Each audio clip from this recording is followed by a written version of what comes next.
अमृतसर 1574 में चौथे सिख गुरु श्री गुरु रामदास जी द्वारा बसाया गया एक शहर, जो आज न केवल सिख धर्म का एक महत्वपूर्ण शहर है बल्कि भारत के भी प्रमुख धार्मिक शहरों में से एक है।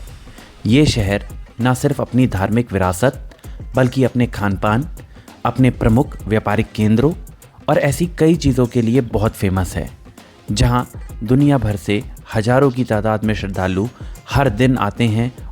हेलो फ्रेंड्स, तो स्वागत है आपका ट्रैवल विद एवी के एक और एपिसोड में। और आज हम आपको लेकर आए हैं वाहिगुरु की नगरी अमृतसर में। और इस व्लॉग के माध्यम से हम आपको घुमाएंगे अमृतसर शहर और यहाँ पर जो कुछ भी टूरिस्ट स्पॉट्स हैं। वैसे अमृतसर बहुत इंपॉर्टेंट रिलीजियस प्लेस है सिख पीपल, पंजाबी कम्युनिटी का। तो आज इस व्लॉग से हम आपको वो अमृतसर की सारी चीज़ें घुमाएंगे जो जो पॉसिबल हो सकती है। हम 2 दिन के लिए यहाँ पर हैं, तो 2 दिन में जो जो हम घूम सकते हैं वो सारी चीज़ें आपको दिखाएंगे, उनके बारे में आपको बताएंगे और यहाँ का टेस्टी खाना आपको चखाएंगे। तो बिना देर किए शुरू करते हैं इस व्लॉग को। जल्दी हमारे साथ आप शामिल हो जाइए और आइए मिलकर अमृतसर को घूमते हैं। अमृतसर पंजाब का एक बहुत प्रमुख शहर है, जिस कारण ये भारत के लगभग सभी प्रमुख शहरों से वाया फ्लाइट, ट्रेन और रोड से कनेक्टेड है। अमृतसर हम दिल्ली से आए हैं। दिल्ली से अमृतसर की दूरी लगभग 450 किलोमीटर के आसपास है और ये दूरी तय करने में हमें 8 घंटे का समय लगा।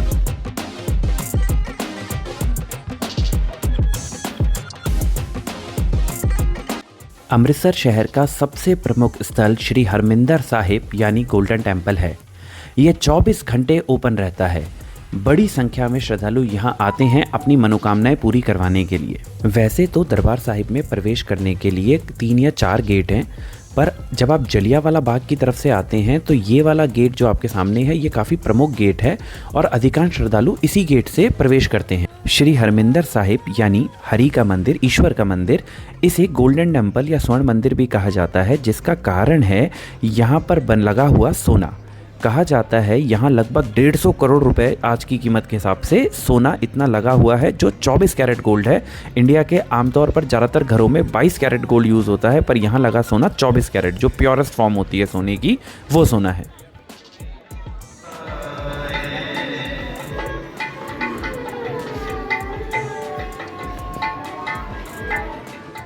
ये है श्री अकाल तख्त, जो ईश्वर की गद्दी या सिंहासन है। ये सिख धर्म में जो 5 प्रमुख तख्त हैं उनमें से एक है। यहीं से गुरु, न्याय और जो भी कर्म होते हैं उन्हें करते थे।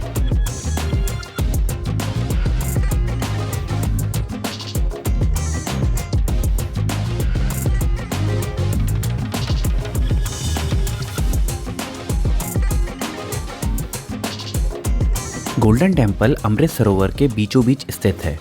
अमृत सरोवर यही वो प्रमुख सरोवर है जिसके नाम पे अमृतसर शहर का नाम पड़ा। इस सरोवर में कई प्रकार की मछलियां आपको दिख जाएंगी और इसी सरोवर में श्रद्धालु स्नान करते हैं गोल्डन टेम्पल जाने से पहले। तो आप भी यहाँ पर स्नान करके श्री हरमिंदर साहिब के अंदर प्रवेश कर सकते हैं।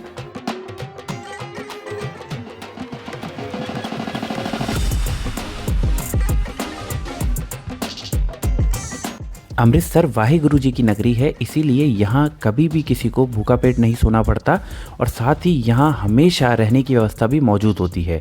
ये है श्री गुरु रामदास जी निवास, जहाँ पर श्रद्धालुओं के ठहरने की उचित व्यवस्था होती है। तो आप अगर अमृतसर आते हैं और आपके पास रहने की या खाने की कोई समस्या है तो आप यहीं पर सीधा आ सकते हैं और यहाँ आपको लंगर हॉल में फ्री में खाना मिल जाएगा, जो कि 24 घंटे अवेलेबल है और साथ ही यहाँ पर आप आसानी से रह भी सकते हैं। गोल्डन टेम्पल का एक प्रमुख आकर्षण यहाँ का लंगर हॉल भी है, जहाँ पर 24 घंटे खाना अवेलेबल है।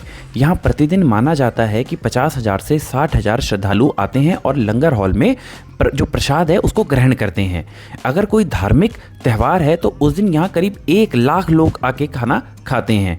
तो यहाँ 24 घंटे खाना उपलब्ध है और यहाँ खाना काफ़ी स्वादिष्ट मिलता है। तो जब भी आप गोल्डन टेम्पल आएँ तो लंगर हॉल से ये प्रसाद जरूर ग्रहण करें। अमृतसर शहर का दूसरा सबसे प्रमुख केंद्र है यहाँ का अटारी वाघा बॉर्डर पे होने वाला बीटिंग रिट्रीट सेरेमनी। अमृतसर से लगभग 30 या 40 किलोमीटर दूर है अटारी बॉर्डर। अटारी गांव पंजाब साइड से भारत का आखिरी गांव है और इसके बाद शुरू हो जाता है वाघा, जो पाकिस्तान साइड से पहला गांव है।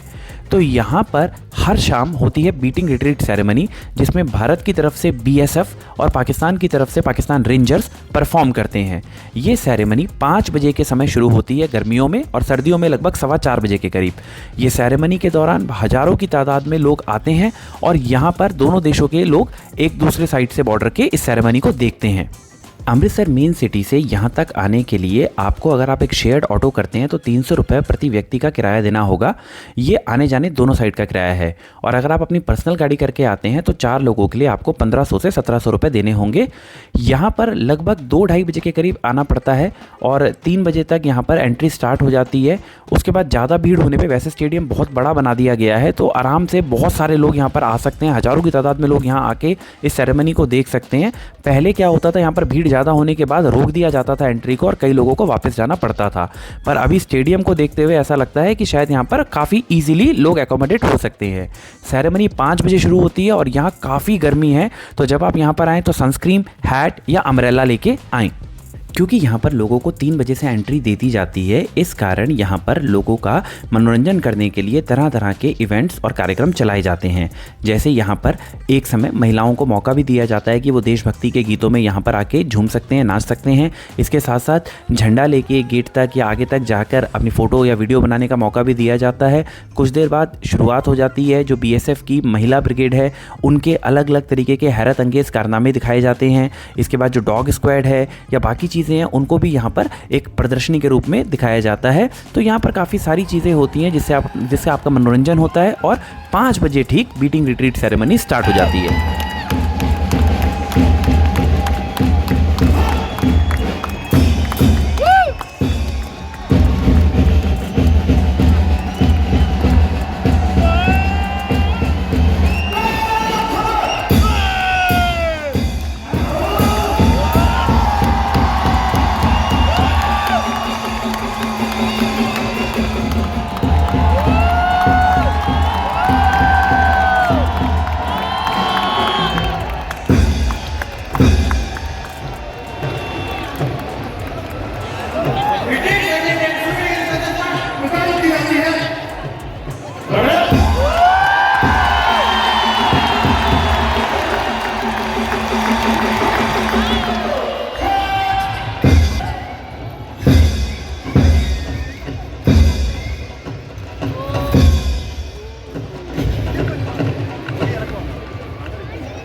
अटारी वाघा बॉर्डर में खाने पीने की हर तरीके की व्यवस्था मौजूद है, पर जैसे ही बीटिंग रिट्रीट खत्म हो तो आप यहाँ से फटाफट बाहर की तरफ निकले, क्योंकि यहाँ जाम लगता है और आपको वापस घर पहुँचने में बहुत देरी हो सकती है।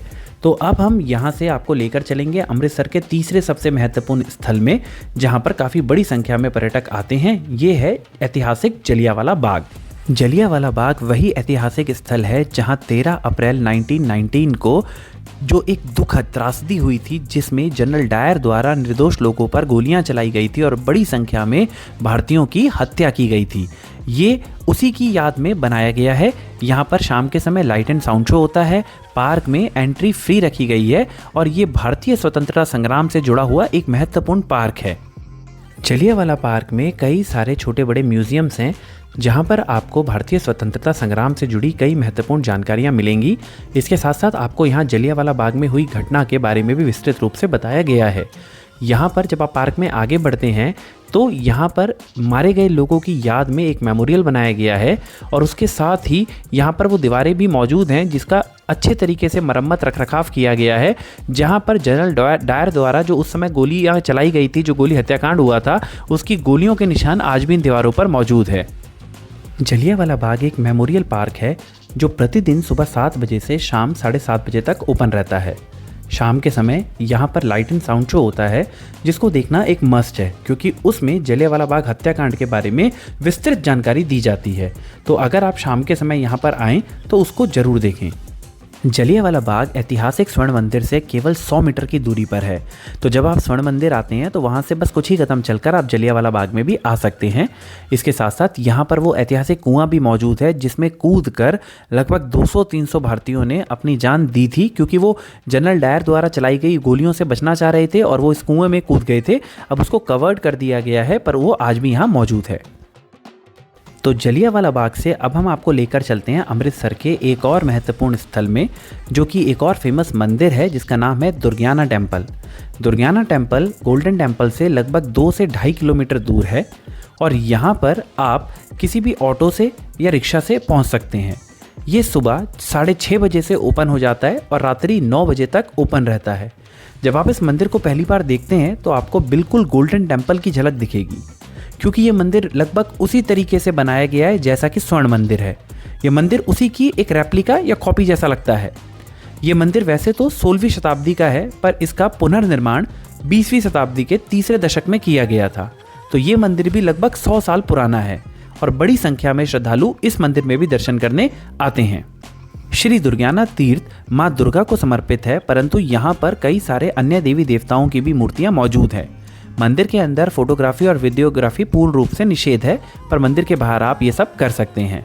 इस मंदिर के साथ ही इस मंदिर प्रांगण में कई और मंदिर भी मौजूद हैं, जैसे श्री हनुमान मंदिर, शीतला माता मंदिर और उसके साथ ही मंदिर कमेटी द्वारा संचालित कई सारे रेस्टोरेंट भी हैं, जहां पर बहुत कम प्राइस पे आपको अच्छा खाना मिल जाएगा और यहां से आप मिठाइयां भी ले सकते हैं। ये मंदिर कॉम्प्लेक्स में कई सारे होटल भी मौजूद हैं और इसके साथ साथ एक म्यूज़ियम भी है, जिसमें आप पंजाब के इतिहास से जुड़ी कई चीज़ों को जान सकते हैं।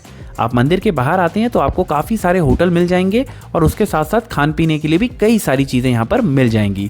तो दुर्गियाना तीर्थ एक कंप्लीट पैकेज है, जहाँ पर आप धार्मिक दर्शन भी कर सकते हैं, इसके साथ साथ रहने और खाने की भी यहाँ पर काफ़ी सारे आपको चीज़ें मिल जाएंगी।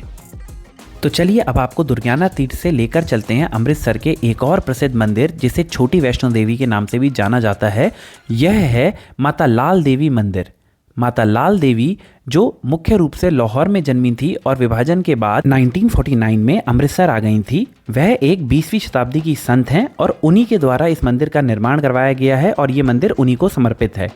मंदिर के अंदर एक प्रकार से सभी चारों धाम, ज्योतिर्लिंग और माताओं से जुड़ी मूर्तियां और मंदिरों का बनावट एक तरह से रेप्लिका मौजूद है।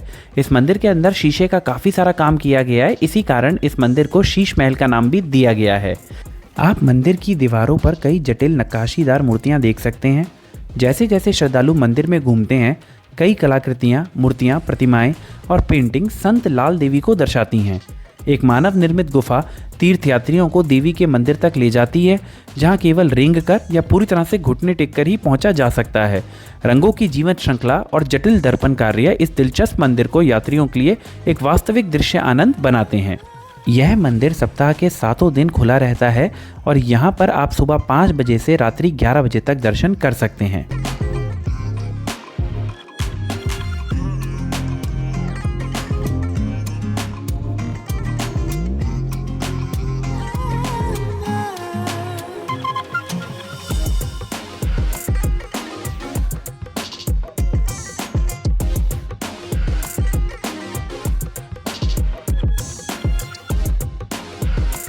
मंदिर में कुल 3 या 4 फ्लोर हैं और आपको सीढ़ियों के रास्ते इन फ्लोरों पे आना होता है। ये फ्लोर छोटे छोटे से ही हैं, तो आपको बहुत ज़्यादा नहीं चलना पड़ता, पर ये एक घुमावदार रास्ते के रूप में बनाए गए हैं, जिस कारण आपको बार बार अलग अलग फ्लोर से होते हुए गुजरते हुए अलग अलग प्रतिमाएं और काफ़ी खूबसूरत प्रतिमाएं देखने को मिलती हैं। इस मंदिर की अगर स्वर्ण मंदिर से दूरी की बात की जाए तो ये लगभग 4.5 से 5 किलोमीटर दूर है। इसके लिए आपको ऑटो करके बाहर की ओर आना होगा। अब यहाँ से हम चलते हैं एक बार फिर से स्वर्ण मंदिर के पास जो हेरिटेज वॉक है वहाँ पर, और अब आपको घुमाते हैं अमृतसर के एक और प्रसिद्ध स्थल पार्टीशन म्यूजियम को। 1947 में जब भारत का विभाजन हुआ था तो उस समय 2 राज्यों को सबसे ज़्यादा दुख या विभाजन का परिणाम भुगतना पड़ा था। ये 2 राज्य पंजाब और बंगाल थे। ये पार्टीशन म्यूजियम पंजाब में जो विभाजन के कारण त्रासदी उत्पन्न हुई थी और जो संकट उत्पन्न हुआ था या जो पीड़ा लोगों ने सही थी उसको दर्शाता है। यह सुबह 10 बजे से शाम 6 बजे तक ओपन रहता है। यहाँ का टिकट प्राइस भारतीय दर्शकों के लिए सिर्फ 10 रुपये है। पार्टीशन म्यूजियम की गोल्डन टेम्पल से दूरी लगभग 1 किलोमीटर है और यहाँ पर पास ही में खाने पीने की बहुत अच्छी सारे रेस्टोरेंट और ढाबे मौजूद हैं। इसके साथ ही जो फेमस शॉपिंग के लिए कतरन मार्केट है वो भी यहाँ से बहुत पास है। इसके साथ ही ये म्यूजियम हफ्ते के 6 दिन ओपन रहता है, मंडे को क्लोज रहता है और इसके ओपन होने की टाइमिंग सुबह 10 बजे है और शाम 6 बजे तक ये ओपन रहता है। पार्टीशन म्यूजियम में फोटोग्राफी और वीडियोग्राफी पूरी तरह से वर्जित है, इसी वजह से हम उसके अंदर की तो आपको नहीं दिखा पाए, पर हाँ, ये बहुत वर्दी है और अगर आप अमृतसर आते हैं तो ये घूमना तो बनता ही है। इसके साथ साथ आप अमृतसर की फेमस हेरिटेज वॉक को ज़रूर घूमें, जहाँ पर कई सारे प्राचीन स्कल्पचर्स बनाए गए हैं। इसके साथ साथ ये बिल्कुल ऐसा जैसे प्राचीन अमृतसर में हवेलियाँ रही होंगी, मार्केट रही होंगी, उसी की तर्ज पर बनाया गया है। काफ़ी खूबसूरत सा ये प्रोजेक्ट बनाया गया है और ये स्वर्ण मंदिर से पार्टीशन म्यूजियम तक फैला हुआ है। यहाँ पर कई सारी दुकानें हैं जिसमें आप खान पान का मज़ा ले सकते हैं। इसके साथ ही अमृतसर का फेमस खालसा कॉलेज भी एक खूबसूरत जगह है जिसमें आप अंदर तो नहीं जा सकते, पर हाँ, बाहर से उस स्कल्पचर को देख सकते हैं। तो दोस्तों, अमृतसर आकर अगर आपने यहाँ का फेमस खान पान और शॉपिंग नहीं की तो ये ट्रिप अधूरी है। तो उसके बारे में हम आपको अपने अगले व्लॉग में दिखाएंगे। तब तक के लिए आपसे अलविदा लेते हैं। उम्मीद है ये व्लॉग आपको पसंद आया हो। हमें लाइक, शेयर और वीडियो पर कमेंट करें, चैनल को सब्सक्राइब करें। Thank you for watching.